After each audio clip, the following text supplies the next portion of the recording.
Hello friends, welcome to RV kitchen corner. இன்றைக்கி நம்ம ராகி அடை, கேழ்வரகு அடையில் முருங்கைக்கீரை சேர்த்து எப்படி டேஸ்ட்டாக குழந்தைங்களுக்கும் பிடிக்கிற வகையில் செய்கிறதுன்னு பார்க்கலாம். ராகி அடை செய்கிறதுக்கு 1 கப்பு முருங்கைக்கீரையை க்ளீன் பண்ணி நல்லா வாஷ் பண்ணி எடுத்திருக்கேன். அதே அளவு 1 கப் ராகி மாவும் எடுத்திருக்கோம். இப்போ இதை எப்படி மிக்சிங் பவுலில் போட்டு மிக்ஸ் பண்ணுறதுன்னு பார்க்கலாம். மிக்ஸ் பண்ணுறதுக்கு ஒரு பவுல் எடுத்துக்கலாம். பவுல் கொஞ்சம் பெருசாக இருந்தால் நல்லாயிருக்கும். இதில் 1 கப்பு ராகி மாவு, இது 200 கிராம்ஸ் இருக்கும். இது கூடவே 1 கப்பு முருங்கைக்கீரை. உங்களுக்கு எவ்வளோ வேணுமோ இன்னும் கொஞ்சம் ஜாஸ்தியாக இருந்தாலும் ஆட் பண்ணிக்கோங்க. ஆனால் மாவுக்கு ஈக்குவலாக முருங்கைக்கீரை இருந்தால் நல்லாயிருக்கும். இப்போ இதில் சின்ன வெங்காயம் ஒரு 10லேருந்து 15, ஒரு பெரிய வெங்காயம் சின்ன சின்னதாக கட் பண்ணி போட்டிருக்கேன், அதையே ஆட் பண்ணிக்கலாம்.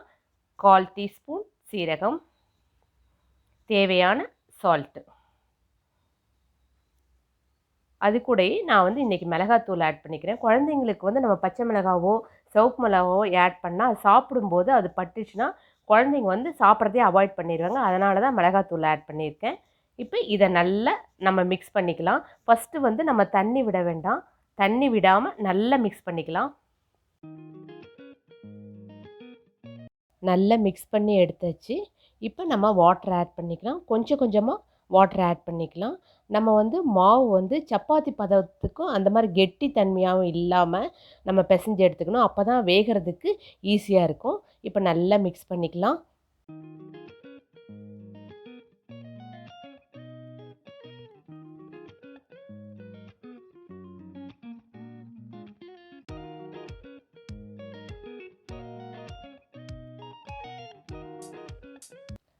மாவு ரெடி ஆகிடுச்சு பாருங்கள். இந்த மாதிரி பக்குவத்தில் இருக்கணும். இப்போ மாவு நம்ம உருட்டி எடுக்கும்போது கையில் படாமல் வரணும். அதுதான் கரெக்டான பக்குவம். அப்போ தான் மாவு நல்லா வேகும். இப்போ அடை செய்ய ஆரம்பிக்கலாம். இப்போ இந்த மாவு தனித்தனி உருண்டையாக நம்ம பிடிச்சி வச்சுக்கலாம். அப்போ தான் நம்ம தோசைக்கல்லில் போடும்போது ஈக்குவலாக இருக்கும். இப்போ இதை ஒவ்வொரு உருண்டையாக நம்ம இந்த மாதிரி எடுத்துக்கலாம். தோசைக்கல் ஹீட் ஆகிடுச்சு.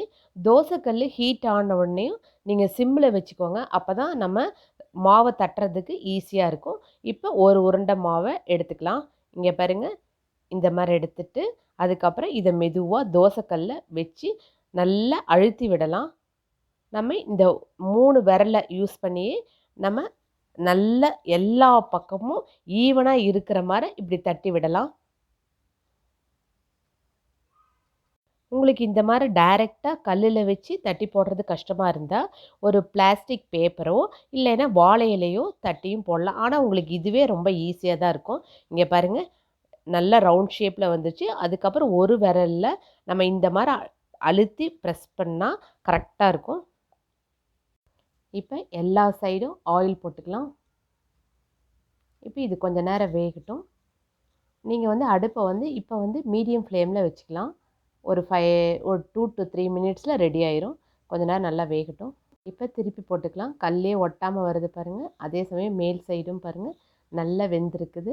இப்போ இது உள்ளேயும் நல்லா வேகிறதுக்கு சும்மா லைட்டாக நம்ம சின்ன சின்ன ஹோல் மாதிரி பண்ணி விடலாம். அப்போ தான் மாவு நல்லா வேகும். இப்போ இந்த ஹோல்லாம் கொஞ்சமாக ஆயில் மேலே கொஞ்சமாக தெளித்து விடுங்க. அப்போ தான் இன்னும் நல்லா வேகும். 2 பக்கம் நல்லா வெந்துடுச்சு. இதை மறுபடியும் 2 சைடும் திருப்பி போட்டு எடுத்துக்கலாம். இப்போ பாருங்கள், அருமையான ராகி முருங்கைக்கீரை அடை ரெடி ஆயிடுச்சு. இதே மாதிரி தான் எல்லாத்தையும் இதே மாதிரி எல்லா உருண்டையும் நம்ம செஞ்சு எடுத்துக்கலாம். அதே மாதிரி இன்னொரு உருண்டை எடுத்துக்கலாம். இதே மாதிரி தோசைக்கல்ல சிம்மில் வச்சுட்டு இந்த மாதிரி தட்டி எடுத்துக்கலாம். இப்போ எல்லா அடையும் ரெடி ஆயிடுச்சு. இப்போ சர்வ் பண்ண ஆரம்பிக்கலாம். இது ரொம்ப சாஃப்டாகவும் இருக்கும். ஹெல்த்தியான இரும்புச்சத்து நிறைந்த ராகி முருங்கைக்கீரை அடை ரெடி. நீங்களும் இதை வீட்டில் ப்ரிப்பேர் பண்ணி பாருங்கள். இந்த வீடியோ உங்களுக்கு பிடிச்சிருந்துச்சுன்னா லைக் பண்ணுங்கள், ஷேர் பண்ணுங்கள், சப்ஸ்கிரைப் பண்ணுங்கள். தேங்க்யூ.